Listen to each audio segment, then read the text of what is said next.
নাসিক শহর থেকে ২৮ কিলোমিটার দূরে ত্র্যম্বকেশ্বর মন্দির গোদাবরী নদীর তীরে অবস্থিত। এই মন্দিরটিও ১২টি জ্যোতির্লিঙ্গের মধ্যে একটি। ত্র্যম্বকেশ্বর মন্দিরের নির্মাণ পেশায়া বালাজি বাজিরাও দ্বারা নির্মিত করা হয়েছিল। এই পুরো মন্দিরটি কালো পাথর দিয়ে বানানো, যেটা ভারতের সবথেকে প্রিয় শিব মন্দিরের মধ্যে একটি। এই মন্দিরে শিবলিঙ্গতে ভগবান বিষ্ণু, ব্রহ্মা এবং রুদ্র রূপে ৩ মুখ দেখা যায়। সবসময় এই মন্দিরে ভক্তের ভিড় থাকে, কিন্তু শ্রাবণ মাসে সবথেকে বেশি এখানে ভক্তদের দেখতে পাওয়া যায়।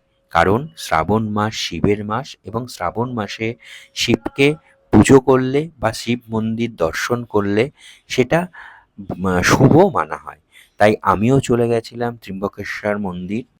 তো তোমরা কারা কারা এই মন্দিরটা দেখেছো আমাকে কমেন্ট করে জানিও।